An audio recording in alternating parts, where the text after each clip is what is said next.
Radio Eternidad, impactando el presente con un mensaje eterno. La mayoría de los niños perderán alguno de sus abuelos a lo largo de su infancia y hasta un 4% va a perder a uno de sus progenitores o hermanos, según las estadísticas a escala mundial. Sin embargo, seguimos teniendo recelo a la hora de hablar sobre la muerte con nuestros hijos, aun cuando entendemos que forma parte de la vida y todos deberemos afrontar algún día la pérdida de aquellos a quienes queremos. Esto es Educando para la Eternidad y en el día de hoy estaremos conversando sobre cómo ayudar al niño pequeño que enfrenta la muerte de un ser querido. Conmigo va a estar Janet Mesa. Hola Karen, Janet. Qué gusto estar aquí. Así es. Janet, como ustedes saben, muchos de ustedes saben, es psicóloga y consejera y va a estar con nosotros por su amplia experiencia evaluando y tratando con niños y adolescentes. De manera que esto es Educando para la Eternidad. Sean todos bienvenidos.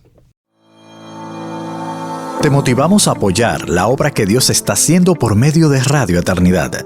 Puedes hacerlo depositando tu ofrenda por cualquiera de estos medios, desde cualquier parte del mundo, vía PayPal con tu tarjeta de crédito o débito a través de nuestra página web.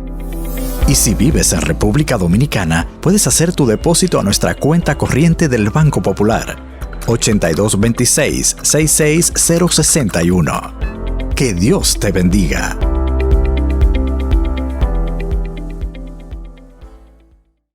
Janet, ciertamente de pequeña, no sé en tu caso, pero nunca tuve una pérdida de un ser querido a edad temprana. No tuve la experiencia. Perdí un perrito. Que es una pérdida. Es una pérdida, Así ¿verdad? es. Que es parte de comenzar a elaborar, ¿verdad? Tener esta noción de que no estamos aquí para siempre. Pero no tuve la experiencia directa. Sin embargo, preparando este material, tuve dos informaciones y experiencias de otras personas muy interesantes. Siempre recuerdo el papá de una amiga muy cercana que él nos contaba que alrededor de los 6 años alguien se le acercó. Él recuerda los zapatos de esa persona, ni siquiera pudo recordar su rostro, y le dijo: mira, tu mamá está muy enferma y posiblemente va a morir dentro de 6 meses. Pórtate bien y no se lo digas a nadie. Ay. Y finalmente la madre duró 14 años con vida, pero él dice cómo eso de alguna manera lo marcó y él por un tiempo estaba siempre como muy alerta. Esperando que algo pasara. Que algo pasara y sobre todo de no portarse mal, porque imagínate una mente de un niño de 5 o 6 años, porque Claro. eso podía hacer que a mamá le pasara algo. No, sí. Y tengo también la referencia de un joven que muy recientemente me dice: a los 5 años murió mi abuelita. Le pregunté a mi mamá por qué mi abuelita tuvo que morir y ella me explicó aún con un argumento bíblico, pero no fue hasta los 8 años que yo entendí esa explicación y yo me pasé 3 años con esa pregunta: ¿por qué mi abuelita tuvo que morir? Y él dice que él lo recuerda vívidamente. Claro. De manera que esas conversaciones alrededor de la muerte de un ser querido son importantes y pueden marcar la vida o la mente de un niño pequeño. Sí, a mí me parece, como decías, Karen, es un tema del que quizás todos evitamos hablar cuando es una realidad inevitable. Correcto. Es parte del curso de la vida. Y creo que es un tema sumamente interesante y nuestro deseo, ¿verdad?, es que nuestros oyentes puedan tomar esta instrucción y hacerla vívida. Sobre todo cuando hemos vivido como población mundial, ¿verdad? Tantas pérdidas. Exacto. En muchos sentidos. Y esa es una de las razones por las que estamos trayendo. Tuvimos en un programa pasado el duelo en adolescentes. Animamos a nuestros oyentes a buscar el programa sobre cómo facilitar un duelo sano en la edad de la adolescencia, porque cada etapa es diferente. Así es. Por ejemplo, el duelo infantil es muy diferente al del adulto y se expresa distinto de acuerdo al niño y a la edad. A menudo la información que los progenitores dan al niño o es a destiempo o es equívoca o es escasa, no está realmente, no da respuesta a las inquietudes del niño. Hay, de alguna manera, entiendo, Karen, creencias hasta culturales que no nos ayudan a ser eficaces a la hora de acompañar a nuestros niños en el proceso de duelo. Como quizás es muy pequeño, no entiende, entonces vamos a disimular como que no ha pasado nada porque no se va a dar cuenta. O de repente también evitamos expresar nuestro propio dolor porque entendemos que así estamos protegiendo al niño de su propio dolor. Y eso tampoco ayuda a que como familia, y en el caso de los niños pequeños, según su etapa de desarrollo, como niños puedan experimentar la pérdida de una manera sana, elaborarla la pérdida. Y esa es la idea en el día de hoy, poder ver cómo podemos hacer esto. Y ya que estamos hablando de Educando para la Eternidad, y es un programa que tiene como sostén, ¿verdad?, el impacto de la educación cristiana, yo creo que también vale la pena hacer como el llamado a las escuelas. Se habla de este tema en el contexto escolar. ¿Cómo se menciona el tema de la muerte, de la enfermedad? ¿Desde qué perspectiva? O también evitamos dentro de la escuela el hablar de esto. ¿Qué pasa cuando uno de nuestros compañeros ha perdido un familiar, un abuelito, una mamá, un papá? ¿Qué tipo de abordaje dentro del contexto escolar se ofrece como apoyo? Entonces yo creo que esas son preguntas importantes. Pues vamos otra vez a definir duelo. Tuvimos una definición distinta, el programa sobre adolescentes, pero hoy vamos a decir, el duelo se puede definir como el conjunto de representaciones mentales y estas conductas vinculadas a una pérdida afectiva. El objetivo de este duelo es que finalmente aceptemos la realidad de la pérdida y nos adaptemos a un nuevo entorno. Aquí hay palabras claves. ¿Cómo registramos la experiencia a nivel cognitivo? ¿Cuál es la creencia? ¿Cuál es la explicación que el niño necesita escuchar y que él puede formar en su mente? Pero también cómo expresa el niño pequeño temor, culpa, rabia, tristeza y cómo también se manifiesta a nivel de su vida diaria. Hay un bajo rendimiento académico, problemas de sueño, agresividad. En el niño, el proceso de elaboración de duelo va a venir muy determinado por la etapa evolutiva y vamos a ver cómo se expresa en cada etapa, en cada edad. Pero particularmente, y esto es importante, Janet, por la actitud de los adultos que les rodean. Un niño pequeño es más vulnerable a la influencia de los adultos que, por ejemplo, un adolescente.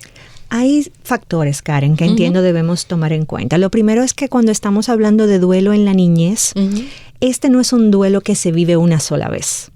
Porque dependiendo de la cercanía y de quién haya fallecido, de cuáles son las características del tipo de muerte por accidente, suicidio, homicidio, enfermedad, cada tipo de muerte tiene un manejo distinto y tiene un impacto diferente. Pero asumamos el caso de un niño de 6 años que pierde a mamá.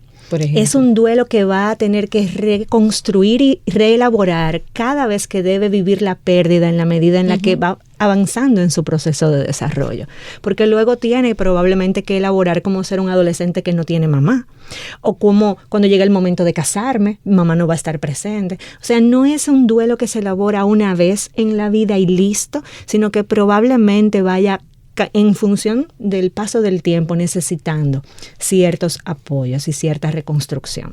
Bueno, entonces, excelente. Eso es algo que debemos tomar en cuenta, ¿verdad?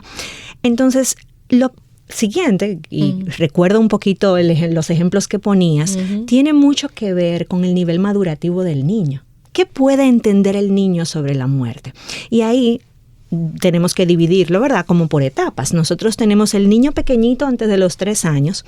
Pudiéramos, y de hecho sabemos que no tiene un concepto de la muerte. O sea, no sabe. Por lo menos a nivel cognitivo, no tiene este entendimiento, pero sí puede vivir la sensación de abandono, la separación. Y es muy probable que se den reacciones emocionales y conductuales en esta primera etapa. Y quizás se vive de manera muy concretica. Un niño pequeño, ¿y quién me va a llevar al colegio?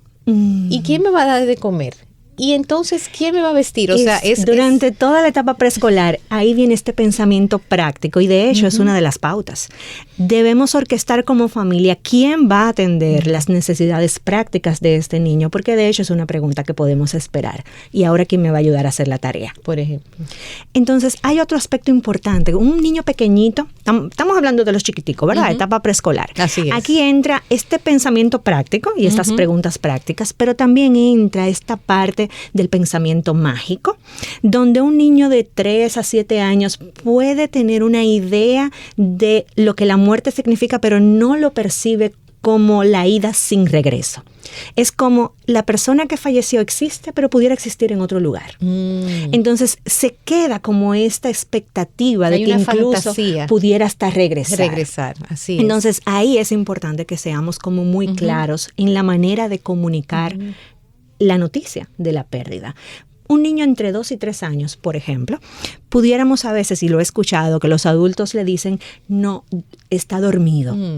Entonces, ¿qué pasa? Tenemos que establecer la diferencia entre sueño y muerte, porque incluso un niño pudiera tener temor a quedarse dormido, porque eso también significa que ya no voy a volver a despertar. Entonces, establecer esta diferencia entre sueño, está dormido o está muerto, ¿qué implica eso? Ya el cuerpo dejó de funcionar, ya el corazón no está latiendo, ya la persona no está sufriendo, no está teniendo emociones. Esta claridad de la temporalidad de la vida y el fin definitivo es algo que debemos ir elaborando en la medida en la que los niños van haciendo preguntas. ¿Y qué hacer cuando luego de tener estas conversaciones pasa el tiempo y el niño pequeño dice, ¿cuándo viene mamá? O mamá va a venir de viaje, o mamá llegó, y tú dices, pero es que ya lo hablamos, no importa. No importa, porque es parte de su proceso de desarrollo, donde todavía no hay esta conciencia de la vida que termina de manera definitiva. Por tanto, nosotros podemos esperar que estas preguntas ocurran, y ahí, de manera amorosa, recordamos la realidad de que es una partida definitiva. Entonces, como creyentes, nosotros tenemos también el recurso de que sabemos que no es definitivo. Amén. Pero tenemos que ayudar al niño a entender que en este plano terrenal sí lo es. De manera que evitemos varias cosas. Por ejemplo, en estas edades, también revisar qué está pensando el niño acerca de la muerte, por el tema de la fantasía, pero también por el tema del egocentrismo, para evitar que el niño maneje culpa. ¿Por qué? ¿Cuántas veces no dice un niño de 6 años, ay mami, ojalá te murieras? O lo piensa. O ay, yo no quisiera estar en esta familia, yo no quisiera volver a ver a mi mamá porque me puso un castigo. Imagínate que a la mamá le pase algo. Se genera en el niño una sensación real de culpa, porque un niño pequeño cree que todo lo que pasa a su alrededor él tiene cuota de responsabilidad. Así es. Por un tema de egocentrismo. Entonces, nosotros poder aterrizar el concepto de la muerte de una manera práctica. Nadie es responsable. No podemos matar con el pensamiento. No podemos matar con el deseo. No tenemos ese poder. No tenemos ese poder. Eso necesita ser planteado desde el principio, sobre todo cuando nosotros vamos viendo que el niño va externando estas inquietudes. Es válido traer una experiencia humana a la experiencia natural también de otros seres vivos. Claro. Como ley de la naturaleza, donde... Claro. Es parte de incluso el abordaje que nosotros tenemos con niños pequeños, porque aun cuando sea la primera experiencia del niño, cuando él ve que su abuelito falleció, que suelen ser como las primeras experiencias más cercanas, nosotros ahí tenemos los animalitos, tenemos las hojas de los árboles, que hoy están verdecitas, y mañana la hojita se cae y la hojita se vuelve a la tierra y falleció la hojita, ya no está. Entonces, el poder traer estos ejemplos de la vida cotidiana, concretos, para eso son más fáciles ayudan para al niño a verlo como parte del proceso natural de la vida. Y en el caso de los niños ya de edad escolar, tenemos mucho contenido. Vamos a tratar de abordarlo porque está sumamente interesante este tema, Janet. En la etapa ya escolar, donde ya los niños sí establecen una diferencia entre la fantasía y la realidad, pero también continúan tal vez los sentimientos de culpa, por eso que tú decías. Claro, ya... En esta etapa hasta los 12 años, 7, 8, 9, 10 años, sobre todo después de los 8, 9, ya realmente hay una conciencia de la persona que se fue no va a regresar. O sea, hay mayor claridad en ese sentido, pero eso no significa que que el niño tenga la madurez y las destrezas para afrontar la pérdida. O sea, necesita ser escuchado. Y vamos a hablar luego de la pausa, ¿verdad? Como sí, de vamos pautas. a hablar de pautas. Y cuando, ¿qué significa, por ejemplo, cómo se manifiesta en un niño de 8 años esa tristeza, ese duelo? A veces vemos niños que tienen una pérdida y tú oyes a los adultos diciendo, no, él no se ha dado cuenta porque él ha seguido jugando como si nada. Él está hasta contento, riéndose con sus primitos, o él no ha llorado, y se espera muchas veces que los niños reaccionen igual que los adultos. Pero no reaccionan igual. Un niño que está experimentando una pérdida puede todo lo contrario, buscar de manera natural negarla. Correcto. Y refugiarse en las cosas que le resultan atractivas, como el juego con los primitos, o los videojuegos, o las tareas escolares, o un libro, y no necesariamente llorar como quizás nosotros estaríamos acostumbrados si es un adulto que está viviendo la pérdida. También nosotros podemos esperar cambios de humor, dificultades conductuales, podemos esperar en el niño incluso retrocesos. Niños pequeños a veces se devuelven y comienzan a presentar, por ejemplo, enuresis, se orinan en la cama de noche. O sea, hay logros del desarrollo, pautas del desarrollo que estaban ya adquiridas y que de repente se dan retrocesos. Estas son manifestaciones bastante comunes. Algo muy común que de hecho viví con mis hijos con la pérdida de mi abuela. De manera natural ellos piensan, ups, también mami, tú te puedes morir. Ay, sí. O sea, cuando ellos identifican, por ejemplo, en mi caso, que fallece mi abuela, mis hijos están en estas edades, entre los 7 y los 11 años, y ellos dicen, no habíamos tenido la experiencia antes, y nos damos cuenta de que es real. Es real. La persona persona se va, la gente se muere. Entonces viene de una vez la pregunta, a ti también, mamá, te puede pasar. Entonces nosotros, incluso como creyentes, poder estar ahí para sostener, eso es sumamente importante. Y quizás hasta aprovechar muertes de seres cercanos para traer el tema de la muerte a casa. Exacto. Y aunque ellos no pregunten, decir, y esto nos puede pasar a todos. Así es. Y siempre el hecho de decir, y si mamá muere, pues tengo a papá. Y si papá muere, pues tengo a mi abuelita, tengo a tía. Que ellos puedan mirar a su alrededor. De manera práctica. Mira, Karen, que no se van a quedar solos. Y eso fue lo que yo hice. Ajá. Cuando surge la pregunta, yo recuerdo, yo estaba manejando, y mi hija me pregunta, ¿tú también, mami, te puedes morir? Y yo le dije, sí. Nuestros días están contados y están en las manos de un Dios que es bueno y que está en control. Ahora, mi amor, si Dios decide que yo me muero temprano, ¿verdad? Ustedes pequeños, vamos a pensar cuántas personas están a nuestro alrededor que van a cuidar de ustedes. Y ahí hicimos una lista. Tía, tío, papá, este abuelo, la otra abuela, la amiga de mamá. Hicimos el listado. Tranquila, que siempre Dios va a proveer personas que van a cuidar de ustedes, hasta mejor que yo. Amén. Entonces ya empezamos a dar pautas. Entonces nosotros vamos a una pausa y cuando regresemos vamos a estar viendo precisamente qué puede hacer los padres y los educadores para ayudar a un niño que está enfrentando la muerte de un ser querido. Volvemos en breve. Te motivamos a apoyar la obra que Dios está haciendo por medio de Radio Eternidad. Puedes hacerlo depositando tu ofrenda por cualquiera de estos medios, desde cualquier parte del mundo, vía PayPal con tu tarjeta de crédito o débito a través de nuestra página web. Y si vives en República Dominicana, puedes hacer tu depósito a nuestra cuenta corriente del Banco Popular, 8226-66061. Que Dios te bendiga.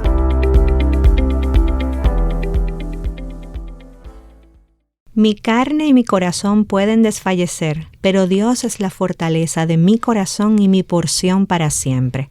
Salmos 73:26. Estamos en Educando para la Eternidad. ¿Cómo ayudar al niño que está enfrentando la muerte de un ser querido? Y vamos en esta segunda parte de nuestro programa, Janet Mesa y una servidora, vamos a ir compartiendo con ustedes qué podemos hacer, unas líneas de actuación para padres y docentes, maestros, porque esto debe ser abordado tanto en casa como en la escuela.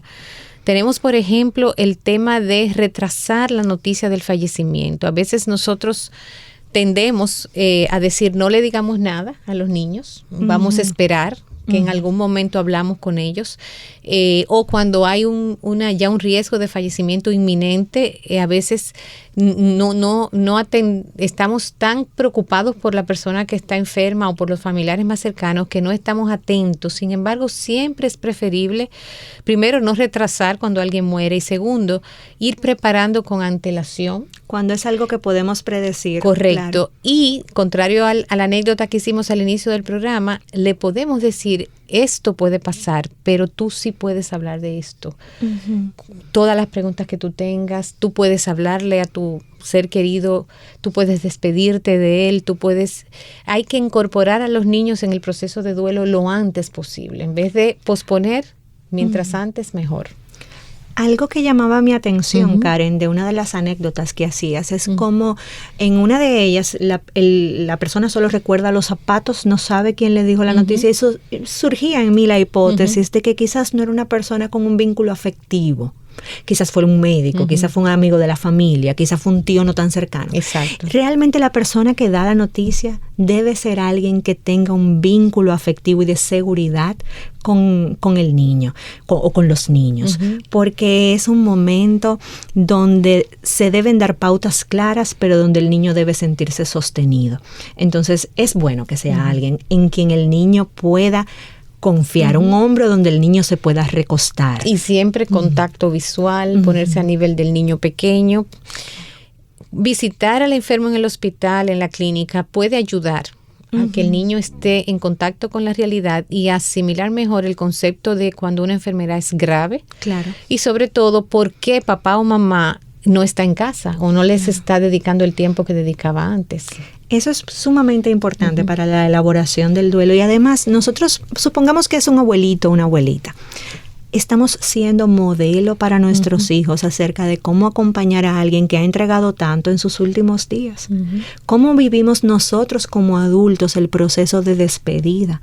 ¿Lo vivimos con esperanza o lo vivimos abatidos? O sea, es importante que nosotros podamos mostrar nuestras emociones, pero no como aquellos que no tienen esperanza. O sea, es este equilibrio donde yo te muestro, estoy triste, me ves llorar, no pasa nada, lloramos cuando estamos tristes, pero evitar también delante del niño expresiones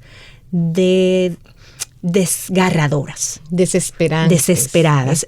Ahí es bueno guardar un poco, pero mostrándole al niño la realidad de la tristeza. Muchos adultos dicen, no, yo no dejo que me vea llorar. Y ahí entonces no le estamos dando permiso al niño para expresar sus emociones también. Cuando nosotros expresamos nuestras emociones de una manera regulada, evidentemente estamos dando implícitamente un permiso para que el niño también pueda hablar sobre lo que siente y sobre lo que experimenta por la pérdida. Y eso está bien. Y aquí tenemos un modelo. Por ejemplo, tengo que decirte algo muy triste. Papá ha muerto. Ya no estará más con nosotros porque ha dejado de vivir. Lo queríamos mucho, lo queremos, y él a nosotros. Lo vamos a extrañar, pero tenemos que acostumbrarnos a vivir sin él. Sin embargo, siempre estará en nuestros corazones. Y por supuesto, la esperanza de una vida futura, como decía Janet anteriormente, es algo que los creyentes, más que ninguna otra persona, tiene los recursos y tiene aquello con que manejar el tema de la muerte con los niños, aún sea pequeño. O sea, ya la muerte perdió su poder en medio de una familia de creyentes. Ya no genera ese dolor desgarrador porque ya es una muerte que ha sido vencida. ¿Qué más puede ser útil, Janet? Vamos a dividir un poquito otra vez en etapas. Por ejemplo, un niño entre los 3 y los 5 años, nosotros debemos dar detalles concretos para describir que la persona ha muerto. ¿A qué me refiero? Ya el corazón no está latiendo, por ejemplo. Ya el cuerpo no tiene vida, no puede caminar, no puede hablar, no puede funcionar. Mientras más concreto el detalle, para el niño será más claro entender que no es que la persona está dormida, sino que realmente ha partido, ya no está, ya no existe. Usar incluso, como hablábamos, ejemplos que el niño haya podido experimentar relacionados a la muerte, como la pérdida de una mascota o una plantita que estábamos cuidando y la plantita se murió. Estos ejemplos de elementos vivos, de cosas vivas que han fallecido, que ya no están, concretos, ayudan en esta edad bastante. Pudiéramos usar dibujos, permitirle jugar. Los niños elaboran a través del juego las experiencias negativas.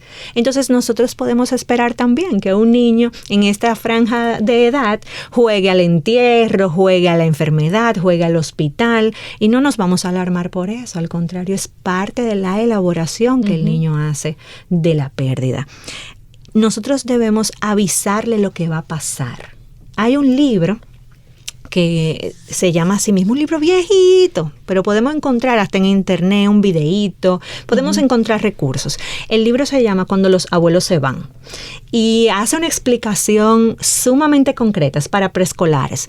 Tú estás viendo que papá y mamá van mucho a los hospitales porque abuelita está enfermita. Tú vas a ver que los adultos están tristes, pero esa tristeza va a pasar. Luego vamos a recordar y hablar sobre abuelita. Y el libro da varias pautas que me parecen como súper interesantes. Entonces, ahí mi recomendación para los adultos cuidadores es poder buscar también estos recursos visuales, un videíto, un libro, que nos puede ayudar con niños pequeñitos. Sobre todo. Es una manera de poder trabajarlo. También, tal vez, tranquilizar al niño en el sentido de que ya papá o mamá o el abuelito no está sufriendo. Ese sentido de verlos a veces enfermos. Lo viste enfermito, ya eso no está pasando. Ya no está pasando. Es una forma también de tranquilizarlo, de no está con nosotros, pero está mejor. Claro. O está más tranquilo. Claro. Poder ser claros acerca de quién va a cuidar del niño. En el caso de que sea una pérdida cercana, o sea, imaginemos que el niño haya perdido a papá, mamá, o la abuelita era la persona cuidadora. Que lo cuidaba, eso es determinante. Eso también puede tener un impacto diferente. Entonces, ¿quién va a hacer ahora o a suplir el rol que esa persona suplía? Esto es importante también en las primeras edades. Luego de los 6 años, nosotros debemos sugerirle al niño que participe de los rituales. Los rituales son importantes para elaborar la pérdida. No obligamos a nadie, pero sí le damos la exhortación de que es bienvenido a participar en el ritual de despedida. Y esa suele ser una forma muy sana de poder marcar, ¿verdad?, el fin de la vida y el comienzo de una etapa diferente donde nos vamos acostumbrando a estar sin la persona. He visto familias que llevan a niños menores de 6 años cargados con sus padres, se acercan y este progenitor muy en control, muy tranquilo, le explica y le dice vamos a despedirnos. Yo creo que es una decisión familiar, pero no necesariamente hay que esperar los 6 años. Depende un poco del niño también. Y de las circunstancias. Y de las circunstancias de la muerte. Hay rituales, por ejemplo, en la funeraria, donde hay personas que están llorando mucho, que el clima emocional. Entonces, ahí, por ejemplo, pudiera ser favorable visitar luego donde está la persona en el cementerio, un lugar bonito, donde hay flores. Puede ser una experiencia más tranquilizadora para el niño. E inclusive en la funeraria también. Recientemente se ha ido ya haciendo una práctica en que la familia llega antes. Exacto. Y tiene un tiempo de Hay un intimidad. tiempo a solas. Ese tiempo se recomienda sobre todo por niños ya mayorcitos, donde incluso estamos solitos y te acercas al ataúd hasta donde quieras. Correcto. O sea, te acompaño hasta donde quieras. Y no pasa nada si no quieres seguir. O sea, que eso de, pero tócala, pero acércate, que no pasa nada. No debemos tampoco como estamos ahí, este es su cuerpo, es solo su cuerpo, ya ahí no hay vida. Nos estamos despidiendo, entonces estamos aquí para despedirnos. Si quieres acercarte, te acompañamos hasta donde quieras. Es bueno hacer eso en este espacio inicial donde todavía las demás personas no han entrado a la funeraria. Pues seguimos adelante y frases como no llores, no estés triste, pórtate valiente, tú eres el ahora. A veces pasa que muere papá y le decimos a los varoncitos, ahora tú eres el hombre de la casa. Y realmente no lo recomendamos porque estamos colocando sobre los hombros del niño una responsabilidad que corresponde a un adulto. Y de hecho es una manifestación que a veces se da de manera natural. Si papá fallece, es muy frecuente que el hijo mayor asuma un rol de cuidador de sus hermanos o vaya asumiendo estos roles parentales. Y en la medida de lo posible nosotros debemos evitar eso.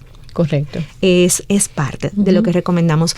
Con chicos también en edad ya igual, por encima de los 5 o 6 años, se puede sugerir que lleven un tipo como de diario, donde dibujen o escriban sobre los sentimientos que surgen en el proceso de acostumbrarnos a vivir sin la persona que ya no está. No, muchas veces no saben cómo articularlo, hablarlo y escribir puede ser de mucha ayuda. En los pequeños, el hecho de tener algún objeto que pertenece a la persona que ha partido.